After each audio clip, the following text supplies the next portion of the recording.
விளையாட்டுத்துறை அமைச்சராக இருக்கக்கூடிய உதயநிதியினுடைய நண்பர்கள், அதுவும் திமுகவுடைய அயலக பிரிவினுடைய மாநில செயலாளர், மாநில தலைவர் உள்ளிட்டவர்கள் போதை மருந்து விற்பதில் 1 டன் 2 டன் அல்ல 2000 டன் 3000 டன் உலகம் முழுவதும் போதை மருந்தை விநியோகிக்கக்கூடிய ஒரு சூழ்நிலையிலே அவர்கள் இன்றைக்கு போதை மருந்து விற்கிறார்கள். பாரத் அரிசி, பாரத் பருப்பு, கடலைப்பருப்பு, பாரத் கோதுமை மாவு என்று மக்களுக்கு மலிவு விலையில் பாரத தேசம் முழுவதும் மத்திய அரசு இன்றைக்கு நேரடியாக அந்தந்த பகுதியிலே கொண்டு வந்து விநியோகம் செய்கிறது. இங்கே கூட ராசிபுரத்தில் நேற்றைய தினம் நாமக்கல்லில் தொடங்கி வைத்தோம். இன்றைக்கு ராசிபுரத்தில் தொடங்கி வைத்திருக்கிறோம். இன்றைக்கு 10 கிலோ பச்சரிசி 290 ரூபாய், 1 கிலோ கடலை பருப்பு 60 ரூபாய், அதை போல 1 கிலோ கோதுமை மாவு 27 ரூபாய் என்று மலிவு விலையில் பாரத் அரிசி, பாரத் பருப்பு, பாரத் கோதுமை இன்றைக்கு விநியோகம் செய்யப்படுகிறது. நாடெங்கும் இந்த விநியோகம் தொடங்கி இருக்கிறது. அமித்ஷா அவர்கள் கூட்டுறவுத்துறை அமைச்சராக பொறுப்பேற்றதற்கு பின்பு நாட்டு மக்களுக்கு கூட்டுறவுத்துறை மூலமாக இது போன்ற மலிவு விலையில் நேரடியாக மக்களுக்கு போய் சேர வேண்டும் என்று நல்ல பொருளை நேரடியாக அனுப்புகிறார். பாரதிய ஜனதா கட்சியினுடைய அரசு மக்களுக்கு அரிசி, பருப்பு, கோதுமை மாவை விநியோகம் செய்கிறது. தமிழகத்தை ஆளுகின்ற திமுக அரசு மக்களுக்கு போதை மருந்து விநியோகம் செய்கிறது.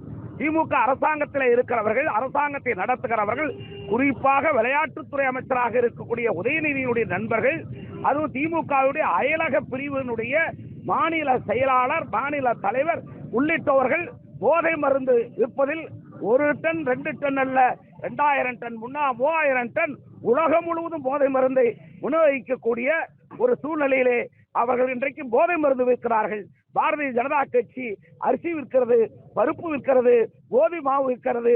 திமுக இங்கே சாராயம் விற்கிறார்கள், பிராந்தி விற்கிறார்கள், விஸ்கி விற்கிறார்கள்.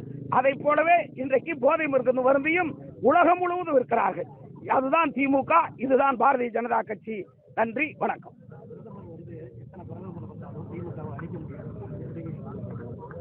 அவங்க தான் காரணம். அளிக்க முடியாத சூழ்நிலை காரணத்து உதயநிதிக்கு நல்லா தெரியும். காரணம் அரசாங்கத்தில் மட்டும் திருடுறது இல்லை, இப்பொழுது கடத்தலையும் அவங்க ஈடுபட்டாங்க. போதை மருந்து விற்கிற வேலைக்கு வந்துட்டாங்க. அது அவங்க அப்பா சாராயம் வித்தாரு, அவங்க அப்பா பிராந்தி வித்தார், அவங்க அப்பா விஸ்கி வித்தார். அந்த ஆட்களை எல்லாம் கூட்டணி சேர்த்துக்கிட்டார். டிஆர் பாலு மற்றவர்கள்லாம் சாராய அதிபர்கள்லாம் வச்சுக்கிட்டார். இவர் மகன் அடுத்தது இப்போ வந்து போதை மருந்து விற்கிறார். அடுத்து இவர் மகன் வந்து எதை வைப்பாருன்னு தெரியாது. ஆக அவங்களுக்கு இது தெரியுது, எதுல பணம் பண்ணணும்னு தெரியுது, பணத்தை வச்சு கட்சி நடத்தலாம்னு தெரியுது. ஆக யாரு வந்தாலும் அழிக்க முடியாதுன்னு சொல்றாரு. காலம் பதில் சொல்லும்.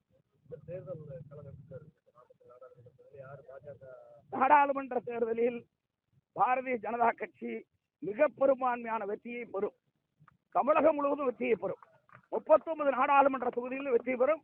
அதிலே ஒரு தொகுதியாக திருச்செங்கோடு நாடாளுமன்ற தொகுதி நாங்களும் எங்களுடைய கூட்டணி கட்சி எல்லோரும் இணைந்து இந்த வெற்றியை பெறுவோம். பொதுவாக பாரதிய ஜனதா கட்சியினுடைய சின்னமான தாமரை சின்னம் தான் நாமக்கல்லே போட்டியிடும்.